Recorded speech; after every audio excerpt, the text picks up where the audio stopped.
दोस्तों, आज 9 जनवरी 2026 को आइए जानते हैं मायावती जी से जुड़ी 15 बड़ी खास और बेहद अहम खबरें, वो भी सिर्फ कुछ ही मिनटों में। दोस्तों, आज बहन मायावती जी ने दलित और बहुजन समाज को लेकर एक ऐसा बड़ा और चौंकाने वाला कदम उठाया है जिसने राजनीतिक हलकों में नई चर्चा छेड़ दी है। लेकिन उस फैसले की पूरी सच्चाई और उसका असली असर आपको वीडियो के बिल्कुल अंत में ही पता चलेगा, इसलिए इस वीडियो को शुरू से आखिर तक जरूर देखिए। दोस्तों, ये सिर्फ खबरें नहीं बल्कि बहुजन समाज के हक, सम्मान और भविष्य से जुड़ी बातें हैं। इसलिए अगर आप बसपा की सोच और आंदोलन से जुड़े हैं तो चैनल को सब्सक्राइब करें, वीडियो को लाइक करें और कमेंट में पूरे विश्वास के साथ बीएसपी जरूर लिखिए। चलिए शुरू करते हैं आज की 15 बड़ी खबरें। आइए बढ़ते हैं पहली बड़ी खबर की ओर। आज 9 जनवरी 2026 को बहुजन समाज पार्टी की राष्ट्रीय अध्यक्ष बहन मायावती जी ने लखनऊ स्थित अपने आवास पर पार्टी के वरिष्ठ पदाधिकारियों के साथ एक अत्यंत महत्वपूर्ण समीक्षा बैठक की है। इस बैठक का मुख्य उद्देश्य उत्तर प्रदेश में होने वाले आगामी स्थानीय निकाय और पंचायत चुनावों की तैयारियों को अंतिम रूप देना था। मायावती जी ने स्पष्ट रूप से निर्देश दिए हैं कि पार्टी को जमीनी स्तर पर और अधिक सक्रिय होना पड़ेगा। उन्होंने कार्यकर्ताओं से कहा कि वे घर घर जाकर बसपा की विचारधारा और पूर्व में रही बसपा सरकार के जनहित कार्यों के बारे में जनता को जागरूक करें। आज की इस बैठक में गांव-गांव तक बूथ कमेटियों को पुनर्जीवित करने पर सबसे अधिक जोर दिया गया। बहन जी ने साफ किया कि 2026 का साल बहुजन समाज पार्टी के लिए पुनरुत्थान का साल होगा और इसके लिए हर कार्यकर्ता को अपनी पूरी ताकत झोंकनी होगी। उन्होंने ये भी चेतावनी दी कि अनुशासनहीनता किसी भी कीमत पर बर्दाश्त नहीं की जाएगी। इस बैठक में प्रदेश भर के मुख्य सेक्टर प्रभारियों ने अपनी प्रगति रिपोर्ट पेश की, जिस पर बहन जी ने बारीक चर्चा की और सुधार के आवश्यक निर्देश दिए। ये बैठक आगामी विधानसभा चुनाव 2027 की नींव के रूप में देखी जा रही है, जिसमें बसपा एक बार फिर अपने पुराने वैभव को पाने की कोशिश कर रही है। आइए बढ़ते हैं दूसरी बड़ी खबर की ओर। बसपा प्रमुख मायावती जी ने आज सोशल मीडिया के माध्यम से केंद्र और राज्य सरकारों द्वारा दलितों के आरक्षण के साथ की जा रही कथित छेड़छाड़ पर कड़ा प्रहार किया है। उन्होंने कहा कि संवैधानिक अधिकारों के साथ किसी भी प्रकार का समझौता बहुजन समाज कतई बर्दाश्त नहीं करेगा। मायावती जी ने मांग की है कि पदोन्नति में आरक्षण और निजी क्षेत्र में आरक्षण को लेकर सरकार को अपनी स्थिति स्पष्ट करनी चाहिए। उन्होंने आरोप लगाया कि विपक्षी दल केवल चुनाव के समय दलितों का हितैषी बनने का नाटक करते हैं, जबकि सत्ता में आने पर उनके हकों को कुचलने का काम करते हैं। बहन जी ने बाबा साहब डॉक्टर भीमराव अंबेडकर के संविधान का हवाला देते हुए कहा कि आज जिस तरह से आरक्षण को निष्प्रभावी बनाने की साजिश रची जा रही है, उसके खिलाफ एक बड़ा जन आंदोलन खड़ा करने की जरूरत है। उन्होंने बहुजन समाज के युवाओं का आह्वान किया कि वे शिक्षित बने और अपने अधिकारों के लिए संघर्ष करने को तैयार रहें। आज का ये बयान राजनीतिक गलियारों में काफ़ी चर्चा का विषय बना हुआ है, क्योंकि इसमें उन्होंने सीधी चेतावनी दी है कि यदि अधिकारों का हनन नहीं रुका तो बसपा सड़कों पर उतरने से पीछे नहीं हटेगी। आइए बढ़ते हैं तीसरी बड़ी खबर की ओर। मायावती जी ने आज उत्तर प्रदेश की कानून व्यवस्था को लेकर गंभीर चिंता व्यक्त की है। उन्होंने विशेष रूप से महिलाओं और कमजोर वर्गों के खिलाफ बढ़ते अपराधों का जिक्र करते हुए सरकार की कार्यप्रणाली पर सवालिया निशान लगाए हैं। उन्होंने कहा कि आज प्रदेश में भय का माहौल है और अपराधी बेखौफ घूम रहे हैं। बसपा सुप्रीमो ने मांग की है कि सरकार को केवल दावों तक सीमित न रहकर धरातल पर कड़े कदम उठाने चाहिए। उन्होंने अपनी सरकार के समय की कानून व्यवस्था की याद दिलाते हुए कहा कि उस समय अपराधी या तो जेल में थे या प्रदेश छोड़कर भाग गए थे। आज उन्होंने पीड़ित परिवारों को न्याय दिलाने के लिए पार्टी के विधिक प्रकोष्ठ को निर्देश दिए हैं कि वे हर संभव कानूनी सहायता प्रदान करें। मायावती जी का ये रुख दर्शाता है कि वो जनता के बुनियादी मुद्दों को लेकर सरकार को घेरने की पूरी तैयारी में हैं। आइए बढ़ते हैं चौथी बड़ी खबर की ओर। आज की एक और बड़ी खबर ये है कि मायावती जी ने आगामी 2027 के उत्तर प्रदेश विधानसभा चुनाव के लिए सोशल इंजीनियरिंग के अपने पुराने फॉर्मूले को नए कलेवर में पेश करने का संकेत दिया है। उन्होंने आज लखनऊ में सर्व समाज के प्रतिनिधियों के साथ एक अनौपचारिक बातचीत में कहा कि बसपा सभी वर्गों को साथ लेकर चलने वाली पार्टी है। उन्होंने विशेष रूप से भाईचारा कमेटियों को फिर से सक्रिय करने और समाज के हर तबके को उचित प्रतिनिधित्व देने की बात कही। बहन जी ने स्पष्ट किया कि बसपा का लक्ष्य केवल सत्ता प्राप्त करना नहीं, बल्कि एक समतामूलक समाज का निर्माण करना है। उन्होंने कार्यकर्ताओं को निर्देश दिया कि वे दलित मुस्लिम गठजोड़ के साथ साथ अन्य पिछड़ी जातियों और समाज के प्रबुद्ध वर्ग को पार्टी से जोड़ने के लिए विशेष अभियान चलाएं। ये कदम विरोधियों के लिए एक बड़ी चुनौती माना जा रहा है। आइए बढ़ते हैं पांचवी बड़ी खबर की ओर। आज 9 जनवरी 2026 को बसपा प्रमुख बहन मायावती जी ने पार्टी के डिजिटल प्लेटफॉर्म और सोशल मीडिया विंग को लेकर एक बहुत ही क्रांतिकारी और दूरगामी फैसला लिया है। बहन जी ने यह महसूस किया है कि आज के दौर में सूचनाओं का आदान प्रदान बहुत तेजी से हो रहा है और विरोधियों द्वारा फैलाए जा रहे भ्रामक प्रचार का मुकाबला करने के लिए बसपा को अपनी तकनीकी क्षमता बढ़ानी होगी। इसी क्रम में उन्होंने आज लखनऊ में घोषणा की कि अब हर गांव और हर बूथ स्तर पर एक डिजिटल बहुजन वॉलंटियर की नियुक्ति की जाएगी, जिसका काम सीधे तौर पर बहन जी के संदेशों को बिना किसी मिलावट के जनता तक पहुंचाना होगा। उन्होंने कड़े शब्दों में कहा कि विपक्षी दल मीडिया और सोशल मीडिया का दुरुपयोग करके बसपा की छवि को धूमिल करने की कोशिश करते हैं, लेकिन अब बसपा का अपना एक मजबूत तंत्र होगा जो सच्चाई को सामने लाएगा। इस नई योजना के तहत युवाओं को विशेष प्रशिक्षण दिया जाएगा ताकि वे बाबा साहब और मान्यवर कांशीराम जी के विचारों को आधुनिक तकनीक के माध्यम से घर घर पहुंचा सकें। मायावती जी ने यह भी स्पष्ट किया कि ये डिजिटल सेना केवल चुनाव प्रचार के लिए नहीं, बल्कि बहुजन समाज की समस्याओं को उठाने और उनके समाधान के लिए सरकार पर दबाव बनाने का भी काम करेगी। राजनीतिक विशेषज्ञों का मानना है कि मायावती जी का यह कदम पार्टी को युवाओं के बीच फिर से स्थापित करने और सूचना युद्ध में बढ़त बनाने के लिए एक मास्टर स्ट्रोक साबित हो सकता है। आइए बढ़ते हैं छठी बड़ी खबर की ओर। आज बहन मायावती जी ने देश की आर्थिक स्थिति और बढ़ती बेरोजगारी को लेकर केंद्र सरकार को आड़े हाथों लिया है। उन्होंने एक विशेष प्रेस नोट जारी करते हुए कहा कि आज देश का युवा डिग्री लेकर सड़कों पर भटक रहा है और सरकार केवल बड़े पूंजीपतियों के कर्ज माफ करने में व्यस्त है।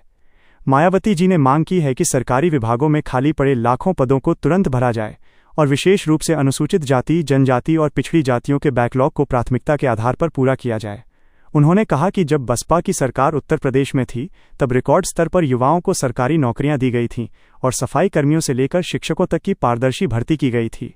आज बहन जी ने यह भी चेतावनी दी कि अगर सरकार ने रोजगार के मुद्दे पर ठोस कदम नहीं उठाए तो बसपा पूरे देश में जिला स्तर पर बड़े धरने और प्रदर्शन करेगी। उन्होंने महंगाई को लेकर भी सरकार को घेरा और कहा कि रसोई गैस, पेट्रोल और खाद्य पदार्थों की कीमतों ने आम आदमी की कमर तोड़ दी है। मायावती जी का यह आक्रामक रुख साफ करता है कि वो अब केवल जातिगत समीकरणों तक सीमित नहीं है, बल्कि जनता के रोटी, कपड़ा और मकान जैसे बुनियादी मुद्दों को लेकर सीधे सत्ता से टकराने के मूड में हैं। आइए बढ़ते हैं सातवीं बड़ी खबर की ओर। आज 9 जनवरी को मायावती जी ने उत्तर प्रदेश की शिक्षा व्यवस्था की बदहाली पर दुख व्यक्त करते हुए एक बड़ा ऐलान किया है। उन्होंने कहा कि सरकारी स्कूलों की हालत लगातार खराब होती जा रही है और गरीब वर्ग के बच्चों को गुणवत्तापूर्ण शिक्षा से वंचित किया जा रहा है। बहन जी ने घोषणा की है कि यदि भविष्य में बहुजन समाज पार्टी की सरकार बनती है तो प्रदेश के हर जिले में बाबा साहब डॉक्टर भीमराव अंबेडकर के नाम पर आधुनिक रेजिडेंशियल स्कूल खोले जाएंगे, जहां गरीब से गरीब बच्चे को भी विश्व स्तरीय शिक्षा मुफ्त प्रदान की जाएगी। उन्होंने आरोप लगाया कि वर्तमान सरकारें शिक्षा का निजीकरण करके इसे केवल अमीरों की जागीर बनाना चाहती हैं। आज उन्होंने पार्टी के शिक्षा प्रकोष्ठ को एक विस्तृत रिपोर्ट तैयार करने को कहा है, जिसमें यह बताया जाए कि किस तरह निजी स्कूलों की मनमानी फीस पर लगाम लगाई जा सकती है। मायावती जी ने शिक्षकों की समस्याओं पर भी बात की और कहा कि मानदेय पर काम कर रहे शिक्षा मित्रों और अन्य कर्मियों का शोषण बंद होना चाहिए। उनका ये विजन बताता है कि वो दलित और शोषित वर्ग के भविष्य को संवारने के लिए शिक्षा को सबसे बड़ा हथियार मानती हैं और इसी एजेंडे के साथ वो जनता के बीच जाने वाली हैं। आइए बढ़ते हैं आठवीं बड़ी खबर की ओर। आज की एक और महत्वपूर्ण खबर मायावती जी द्वारा दलित उद्यमियों और छोटे व्यापारियों को लेकर उठाया गया कदम है। बहन जी ने आज एक बैठक में कहा कि आर्थिक आज़ादी के बिना सामाजिक समानता अधूरी है। उन्होंने अपनी पिछली सरकारों के दौरान शुरू की गई योजनाओं का जिक्र करते हुए कहा कि बसपा ने हमेशा छोटे उद्योगों को बढ़ावा दिया है। आज उन्होंने केंद्र सरकार से मांग की है कि दलित और पिछड़े वर्ग के उद्यमियों के लिए विशेष ऋण योजनाएं शुरू की जाएं और उन्हें व्यापार में आरक्षण की तर्ज पर भागीदारी दी जाए। उन्होंने कहा कि जब तक व्यापार और बाजार में बहुजन समाज की हिस्सेदारी नहीं होगी, तब तक देश का सर्वांगीण विकास संभव नहीं है। मायावती जी ने अपने कार्यकर्ताओं को निर्देश दिया कि वे स्थानीय स्तर पर छोटे दुकानदारों और रेहड़ी पटरी वालों की समस्याओं को सुनें और उनके संगठन बनाने में मदद करें। उन्होंने साफ तौर पर कहा कि बसपा केवल वोट मांगने वाली पार्टी नहीं है, बल्कि ये अपने समाज को आर्थिक रूप से सशक्त बनाने का एक मिशन है। आज के इस बयान से उन्होंने ये संदेश देने की कोशिश की है कि वो मध्यम और निम्न मध्यम वर्ग के व्यापारिक हितों की रक्षा के लिए पूरी तरह प्रतिबद्ध हैं। बढ़ते हैं 9वीं बड़ी खबर की ओर। आज 9 जनवरी 2026 को बहन मायावती जी ने देश के किसानों की बदहाली और खेती किसानी पर बढ़ते संकट को लेकर एक अत्यंत विस्तृत और महत्वपूर्ण वक्तव्य जारी किया है। मायावती जी ने कहा कि देश का अन्नदाता आज कर्ज के बोझ तले दबा हुआ है और सरकार की नीतियां केवल मुट्ठी भर उद्योगपतियों को लाभ पहुंचाने के लिए बनाई जा रही हैं। उन्होंने याद दिलाया कि बसपा के शासनकाल में किसानों को उनकी फसलों का उचित मूल्य समय पर मिलता था और गन्ना किसानों का भुगतान कभी लंबित नहीं रहने दिया गया। आज उन्होंने विशेष रूप से आवारा पशुओं की समस्या का जिक्र करते हुए कहा कि उत्तर प्रदेश का किसान रात भर जागकर अपनी फसल बचाने को मजबूर है, लेकिन सरकार इस गंभीर समस्या का कोई ठोस समाधान नहीं निकाल पा रही है। बहन जी ने मांग की है कि स्वामीनाथन आयोग की सिफारिशों को पूर्णतः लागू किया जाए और छोटे एवं सीमांत किसानों के लिए विशेष पैकेज की घोषणा की जाए। उन्होंने कार्यकर्ताओं को निर्देश दिया है कि वे तहसील स्तर पर जाकर किसानों की समस्याओं को दर्ज करें और ज्ञापन के माध्यम से प्रशासन को जगाने का काम करें। मायावती जी ने ये स्पष्ट किया कि बहुजन समाज का एक बड़ा हिस्सा खेती किसानी से जुड़ा है, इसलिए उनके हितों की रक्षा करना बसपा की प्राथमिकता है। उन्होंने बिजली की बढ़ती कीमतों और खाद की किल्लत पर भी सरकार को आड़े हाथों लिया और कहा कि किसान विरोधी नीतियों के कारण ग्रामीण अर्थव्यवस्था पूरी तरह चरमरा गई है। आइए बढ़ते हैं 10वीं बड़ी खबर की ओर। आज बहन मायावती जी ने बहुजन महापुरुषों के सम्मान और उनके स्मारकों के रखरखाव को लेकर राज्य सरकार को कड़ी चेतावनी दी है। लखनऊ में आज एक प्रेस वार्ता के दौरान उन्होंने आरोप लगाया कि वर्तमान सरकार जानबूझकर महापुरुषों के नाम पर बने पार्कों और स्मारकों की अनदेखी कर रही है। मायावती जी ने कहा कि ये स्मारक केवल पत्थर की इमारतें नहीं हैं, बल्कि ये करोड़ों दलितों और पिछड़ों के स्वाभिमान का प्रतीक हैं। उन्होंने कहा कि रखरखाव के अभाव में इन स्मारकों की स्थिति दयनीय होती जा रही है, जो कि सीधे तौर पर बहुजन समाज का अपमान है। बहन जी ने चेतावनी दी कि यदि इन स्मारकों की गरिमा के साथ खिलवाड़ बंद नहीं हुआ और इनके सौंदर्यीकरण पर ध्यान नहीं दिया गया तो बसपा कार्यकर्ता प्रदेश भर में बड़ा विरोध प्रदर्शन करेंगे। उन्होंने ये भी कहा कि विपक्षी दलों के मन में महापुरुषों के प्रति हमेशा से ही द्वेष रहा है, लेकिन बसपा अपने महापुरुषों के सम्मान की रक्षा के लिए किसी भी हद तक जा सकती है। इसके साथ ही उन्होंने महापुरुषों की जयंतियों पर सरकारी छुट्टियों को रद्द किए जाने के फैसले की भी फिर से आलोचना की और इसे बहुजन विरोधी मानसिकता का परिचायक बताया। मायावती जी का ये रुख एक बार फिर उनकी वैचारिक दृढ़ता और सांस्कृतिक विरासत के प्रति उनकी प्रतिबद्धता को दर्शाता है, जिससे उनके समर्थकों में भारी उत्साह देखा जा रहा है। आइए बढ़ते हैं 11वीं बड़ी खबर की ओर। आज 9 जनवरी को मायावती जी ने प्रदेश के स्वास्थ्य ढांचे की जर्जर हालत पर गहरा रोष व्यक्त किया है। उन्होंने कहा कि विशेष रूप से ग्रामीण क्षेत्रों में स्वास्थ्य सेवाएं पूरी तरह वेंटिलेटर पर हैं। प्राथमिक स्वास्थ्य केंद्रों पर न तो डॉक्टर उपलब्ध हैं और न ही दवाइयां मिल रही हैं। मायावती जी ने अपनी सरकार के दौरान चलाई गई महामाया गरीब बालिका आशीर्वाद योजना और स्वास्थ्य संबंधी पहलों का उदाहरण देते हुए कहा कि आज गरीबों को इलाज के लिए निजी अस्पतालों के सामने हाथ फैलाना पड़ रहा है, जहां उनका आर्थिक शोषण होता है। उन्होंने मांग की कि सरकार स्वास्थ्य बजट में भारी बढ़ोतरी करे और सरकारी अस्पतालों में आधुनिक मशीनों और पर्याप्त स्टाफ की व्यवस्था सुनिश्चित करे। बहन जी ने यह भी कहा कि संक्रामक बीमारियों के समय सरकार का प्रबंधन बेहद लचर रहता है, जिसका खामियाजा गरीब जनता को अपनी जान देकर चुकाना पड़ता है। उन्होंने पार्टी के प्रबुद्ध वर्ग और डॉक्टरों से अपील की है कि वे समय समय पर गांवों में निःशुल्क स्वास्थ्य शिविर लगाएं, ताकि बसपा की जनसेवा की भावना लोगों तक पहुंच सके। मायावती जी ने स्पष्ट किया कि स्वस्थ बहुजन सशक्त बहुजन ही उनका सपना है और इसके लिए वो अपनी लड़ाई जारी रखेंगी। उनका ये बयान स्वास्थ्य के अधिकार को एक मौलिक अधिकार के रूप में स्थापित करने की दिशा में एक बड़ी पहल माना जा रहा है। आइए बढ़ते हैं 12वीं बड़ी खबर की ओर। आज की एक और बड़ी खबर मायावती जी द्वारा अल्पसंख्यक समुदाय, विशेषकर मुस्लिम समाज की सुरक्षा और उनके राजनीतिक भविष्य को लेकर दिया गया बड़ा बयान है। बहन जी ने कहा कि आज देश में डर और नफरत का माहौल पैदा किया जा रहा है, जिससे अल्पसंख्यक समाज खुद को असुरक्षित महसूस कर रहा है। उन्होंने कहा कि केवल बसपा ही एक ऐसी पार्टी है जो बिना किसी भेदभाव के सभी वर्गों के जानमाल और सम्मान की रक्षा कर सकती है। मायावती जी ने मुस्लिम समाज से अपील की कि वे उन पार्टियों के बहकावे में न आएं जो उन्हें केवल वोट बैंक की तरह इस्तेमाल करती हैं और चुनाव के बाद उन्हें उनके हाल पर छोड़ देती हैं। उन्होंने याद दिलाया कि बसपा की सरकारों में कभी भी दंगे नहीं हुए और अल्पसंख्यक समाज के हितों के लिए अनेक कल्याणकारी योजनाएं चलाई गईं। आज उन्होंने पार्टी में मुस्लिम चेहरों को बड़ी जिम्मेदारियां देने का भी संकेत दिया और कहा कि टिकट बंटवारे में उनकी आबादी के हिसाब से पूरा हक दिया जाएगा। मायावती जी के इस बयान ने राजनीतिक हलकों में खलबली मचा दी है, क्योंकि ये सीधे तौर पर विपक्षी दलों के कोर वोट बैंक में सेंध लगाने की रणनीति का हिस्सा माना जा रहा है। आइए बढ़ते हैं 13वीं बड़ी खबर की ओर। आज 9 जनवरी 2026 को बहन मायावती जी ने पार्टी के आंतरिक ढांचे में आमूलचूल परिवर्तन करते हुए युवाओं की भागीदारी को लेकर एक ऐतिहासिक नीतिगत फैसला लिया है। लखनऊ में आयोजित पार्टी की राष्ट्रीय कार्यकारिणी की बैठक में उन्होंने स्पष्ट किया कि अब बहुजन समाज पार्टी के हर छोटे बड़े संगठन में 50% पद 35 वर्ष से कम आयु के युवाओं के लिए आरक्षित रहेंगे।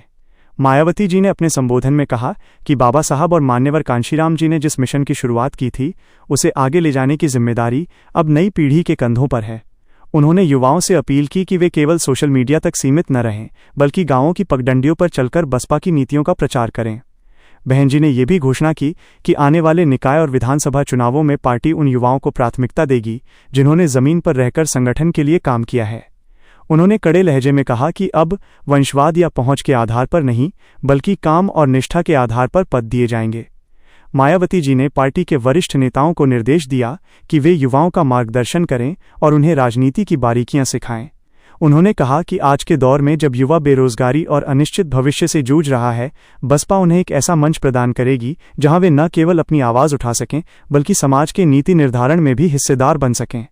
आज के इस बड़े फैसले के बाद बसपा मुख्यालय पर युवाओं का तांता लगा रहा और राजनीतिक विश्लेषकों का मानना है कि मायावती जी का ये कदम पार्टी में नई ऊर्जा भरने का काम करेगा। आइए बढ़ते हैं 14वीं बड़ी खबर की ओर। आज बहन मायावती जी ने अंतर्राष्ट्रीय स्तर पर भारत की छवि और पड़ोसी देशों के साथ संबंधों पर भी अपनी बेबाक राय रखी है। उन्होंने कहा कि देश की सुरक्षा सर्वोपरि है और सीमाओं पर तैनात जवानों के हितों और उनकी सुविधाओं के साथ किसी भी प्रकार का समझौता नहीं होना चाहिए। मायावती जी ने केंद्र सरकार को सचेत करते हुए कहा कि केवल चुनावी लाभ के लिए विदेश नीति का इस्तेमाल करना देश के भविष्य के लिए घातक हो सकता है। उन्होंने रक्षा बजट के सही इस्तेमाल और सेना के आधुनिकीकरण पर जोर देते हुए मांग की कि शहीद सैनिकों के परिवारों को दी जाने वाली आर्थिक सहायता और सम्मान में कोई कमी नहीं आनी चाहिए। इसके साथ ही उन्होंने आंतरिक सुरक्षा के मोर्चे पर भी सरकार को घेरा और कहा कि देश के भीतर पनप रही कट्टरता और नफरत की राजनीति देश को कमजोर कर रही है। बहन जी ने कहा कि एक मजबूत राष्ट्र वही होता है जहां हर नागरिक, चाहे वो किसी भी धर्म या जाति का हो, खुद को सुरक्षित महसूस करे। उन्होंने बसपा कार्यकर्ताओं से कहा कि वे समाज में भाईचारा बनाए रखने के लिए शांति कमेटियों के माध्यम से काम करें। मायावती जी का यह बयान उनकी राष्ट्रीय और अंतर्राष्ट्रीय विषयों पर गहरी समझ और एक परिपक्व राजनेता की छवि को प्रस्तुत करता है, जिससे यह संदेश गया है कि बसपा केवल क्षेत्रीय राजनीति तक सीमित नहीं है बल्कि राष्ट्रीय सुरक्षा और वैश्विक मुद्दों पर भी अपनी स्पष्ट और प्रखर सोच रखती है। आइए बढ़ते हैं 15वीं और सबसे बड़ी खबर की ओर। दोस्तों, जैसा कि मैंने वीडियो की शुरुआत में कहा था कि बहन मायावती जी ने आज दलित और बहुजन समाज के लिए एक ऐसा चौंकाने वाला कदम उठाया है जो पूरे देश की राजनीति की दिशा बदल सकता है, तो वो फैसला अब आपके सामने है। आज 9 जनवरी 2026 को मायावती जी ने आधिकारिक रूप से बहुजन न्याय और स्वाभिमान कोष की स्थापना की घोषणा की है। यह कोई साधारण कोष नहीं है, बल्कि बहन जी ने अपनी निजी संपत्ति का एक बहुत बड़ा हिस्सा और पार्टी के माध्यम से जुटाए गए संसाधनों को इस कोष में समर्पित करने का निर्णय लिया है। इस कोष का असली और मुख्य उद्देश्य उन दलित और पिछड़े बच्चों की उच्च शिक्षा का पूरा खर्च उठाना है जो पैसों की कमी के कारण डॉक्टर, इंजीनियर या IAS IPL नहीं बन पाते। मायावती जी ने भावुक होते हुए कहा कि मैं नहीं चाहती कि हमारे समाज का कोई भी होनहार बच्चा गरीबी की वजह से अपने सपनों का गला घोंट दे। इस फैसले की सबसे चौंकाने वाली सच्चाई यह है कि यह कोष पूरी तरह से एक स्वतंत्र ट्रस्ट द्वारा चलाया जाएगा, जिसमें देश के जाने माने निष्पक्ष शिक्षाविद शामिल होंगे। ये कदम सीधे तौर पर उन विपक्षी दलों के मुंह पर तमाचा है जो बसपा पर केवल चुनाव लड़ने का आरोप लगाते थे। मायावती जी ने साबित कर दिया है कि वो सत्ता में रहें या न रहें, उनका हर पल और हर संसाधन बहुजन समाज के उत्थान के लिए समर्पित है। इस ऐतिहासिक फैसले ने आज न केवल उत्तर प्रदेश बल्कि पूरे देश में एक नई बहस छेड़ दी है और करोड़ों बहुजन परिवारों की आंखों में उम्मीद की एक नई चमक पैदा कर दी है। ये फैसला आने वाले समय में बहुजन आंदोलन को एक नई वैचारिक और आर्थिक मजबूती प्रदान करेगा, जिससे समाज की आने वाली पीढ़ियां सशक्त बनेंगी। दोस्तों, ये थीं आज 9 जनवरी 2026 की 15 बड़ी और महत्वपूर्ण खबरें जो सीधे तौर पर आपके और हमारे भविष्य से जुड़ी हैं। बहन मायावती जी का संघर्ष और उनका समर्पण आज भी अटूट है और ये खबरें इस बात का प्रमाण हैं कि बसपा फिर से एक महाशक्ति बनकर उभरने के लिए तैयार है। अगर आप भी मानते हैं कि बहन जी का ये कदम और उनकी नीतियां बहुजन समाज को उसका खोया हुआ सम्मान दिला सकती हैं, तो इस वीडियो को हर उस व्यक्ति तक पहुंचाएं जो बाबा साहब और मान्यवर कांशीराम जी के मिशन में विश्वास रखता है। याद रखिए, हमारी एकता ही हमारी सबसे बड़ी ताकत है। चैनल को सब्सक्राइब करना न भूलें ताकि कल की खबरें भी आप तक सबसे पहले पहुंच सकें। आज के लिए बस इतना ही। आप सभी का बहुत बहुत धन्यवाद। जय भीम, जय भारत।